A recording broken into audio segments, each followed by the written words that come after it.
fitting. But Mac Brown should have never been fired at Texas.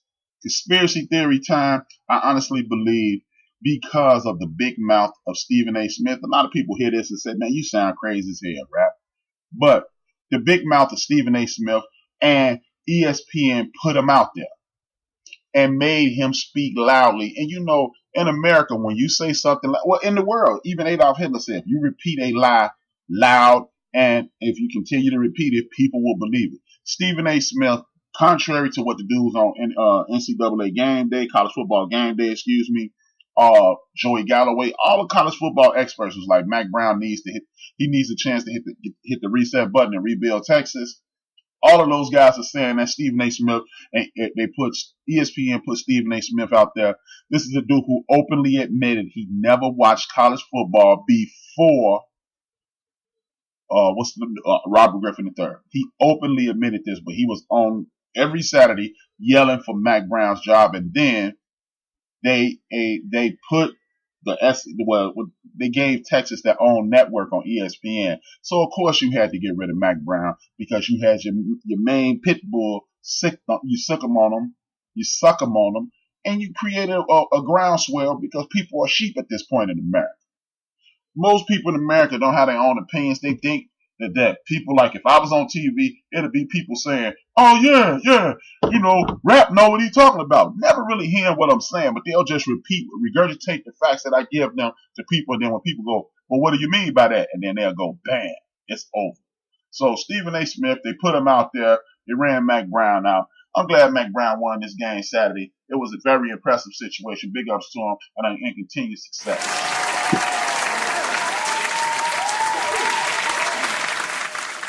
Now, as you're looking at the schedule, you see Syracuse kicking ass, taking names. The reason I'm bringing up Syracuse is they got a brother there too. The Syracuse Orange Man will always have a special place in my heart for two reasons. My main man, Derek Coleman, was there, and Donovan McNabb from Chicago was there. So I always have a little special place. And then they got a brother as the coach, and y'all know I'm not shy about saying I'm supporting the brothers on here. I keep it real. But I'm supporting the bros. He kicked ass. He took names. He was on the field doing push-ups and doing his thing. And, so I got to give him mad props. And while I'm giving somebody props, I got my man, Gun Buddy from Pet Boys. He's in the building.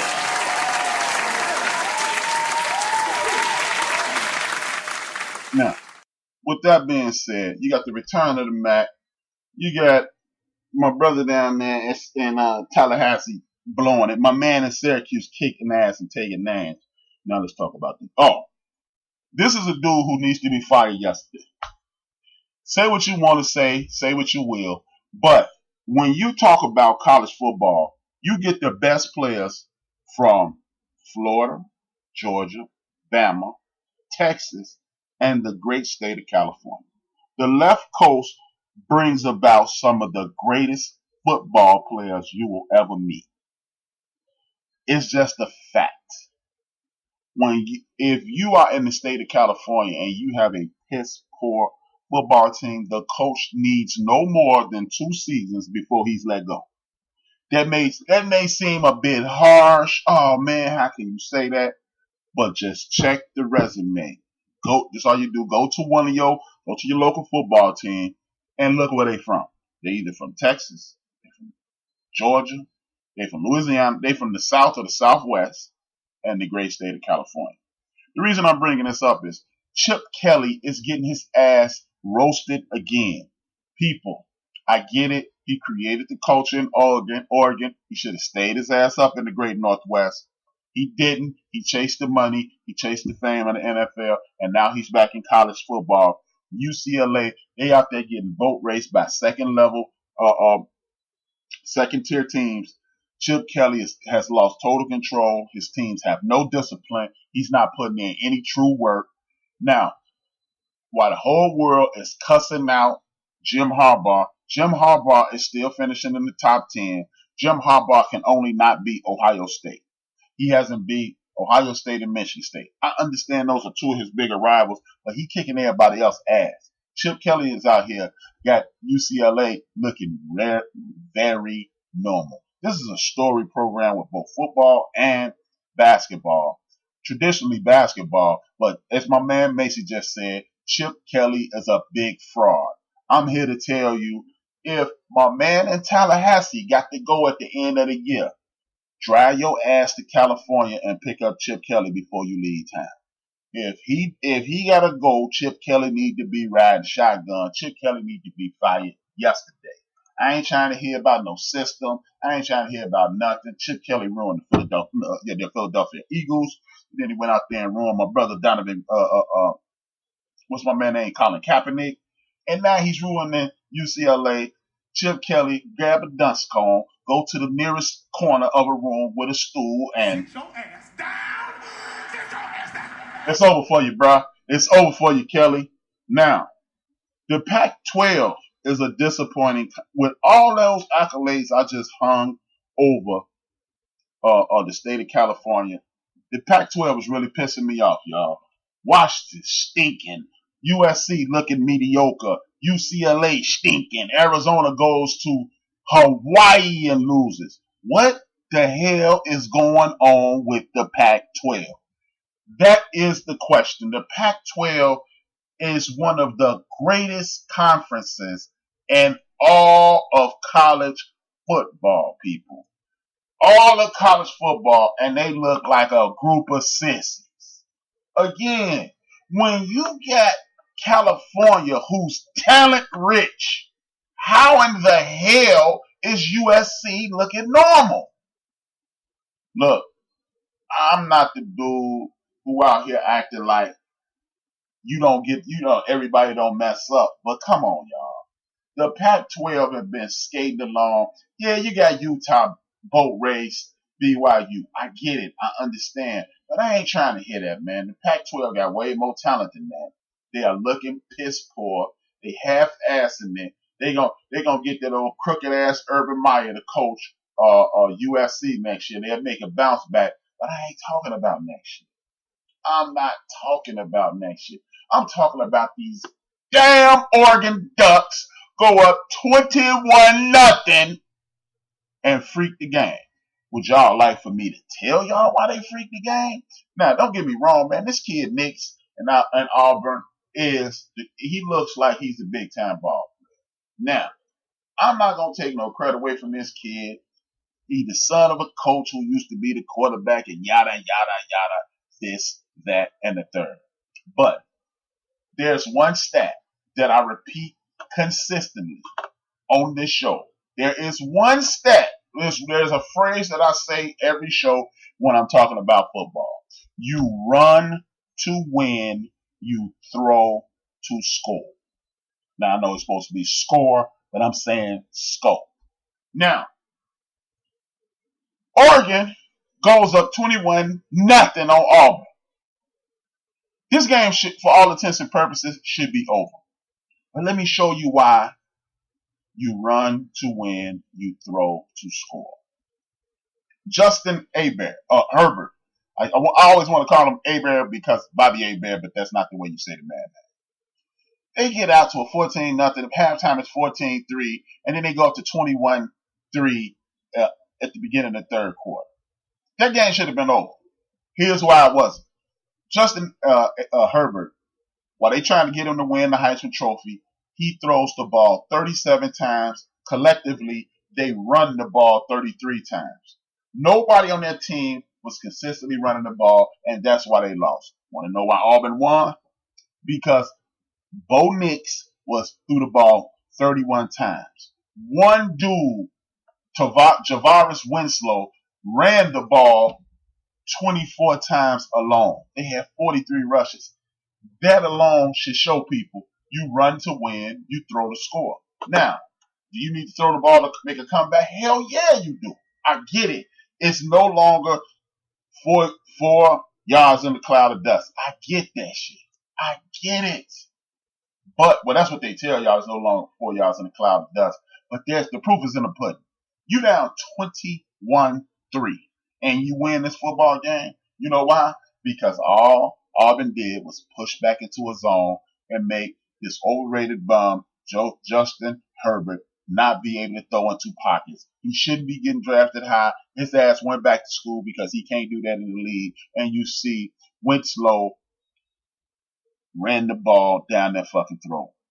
Ran it down their throat. He didn't even score a touchdown, y'all. He didn't even score a touchdown. But when you're running the ball like that, you're wearing out the other team's defense. And when you're wearing out the other team's defense, you win games. And when you win games, your coach keep his job. The Oregon coach obviously has not heard the slogan, you run to win, you throw the score. But that's what time it is. Look, when you are supposed to be the showpiece of a conference and you go up on an SEC team and you got them by the throat, you are supposed to choke them out. Choke them out. There's no way in hell you lose that football game. I understand that Stanford beat the Northwestern Wildcats. I understand the University of Washington destroyed their competition at Eastern Washington, 47-14. But I do not have a lot of faith. I do not have a lot of faith in the rest of the Pac-12, which means they are not going to be in the playoffs for the fourth consecutive year. Please, James Brown, please, do not talk to me later this season when y'all are not in the playoffs. Think back to stuff like this because it's easy to win football games. There's a blueprint. Again, stop listening to ESPN and watch it. Watch the game. The teams with the most dominant run game traditionally win. Point blank, period. You can talk that nonsense if you want to. Oh, we can throw the ball all over the field. That's why you don't see Big 12 teams in the winner's circle anymore either, because they don't run the ball. Because when you run the ball, you toughen up your defense. It ain't even just for your offense. You toughen up your defense, and then your defense can stop the run. If your defense never sees the run and another team comes through with the run, you're going to beat the hell out of them. But they're not doing that, and that's why they tripping. Sucks to be you, Pac-10. I got a lot of people from California listen to the show. Hey, man, it ain't my fault. I just tell the truth. It ain't my story. I'm just telling it. I'm just letting you know. Now, one of the more disappointing situations is my main man, KB. For those who don't know who KB is, he's the former quarterback at Clemson. Kicked ass, took names. Kelly Bryant kicked ass for the University of Missouri. Missouri Tigers on offense look good, but guess what? I didn't even look up these numbers. I just saw his numbers across the tickler.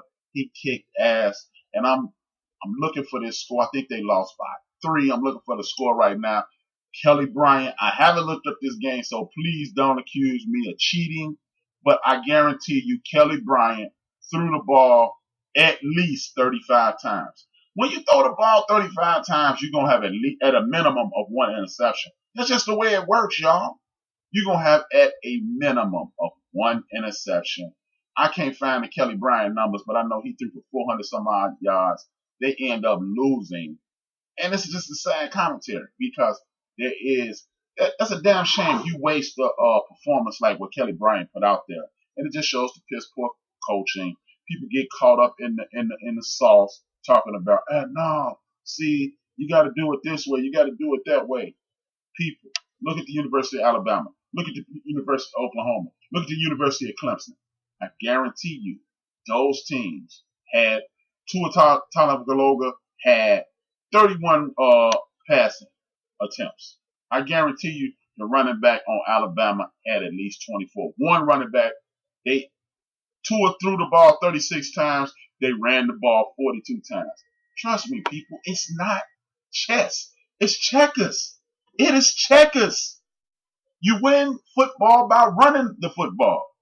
It's not hard, but it looked good on the highlights. When you look at Tua Tagovailoa, you see him throw the ball for 336 yards and 4 touchdowns. You go, see, it's a passing league, HRap. You need to get the fuck up out of here. But no, it's not. Jake Fromm, Georgia won 30-6. Jake Fromm. Thank God they beat Vanderbilt. I love it that they beat Vanderbilt because Skip Bayless is one of my least favorite people. I understand that Vanderbilt Commodores got a brother as the coach, but he's one of my least favorite people. Anytime Vanderbilt or Oklahoma lose, I'm happy. So I can go through this list chapter and verse, and I can show you guys when you run the ball consistently, you dominate. The teams that throw the ball consistently, run the ball consistently, win consistently. My man Bama boy, he probably be in later.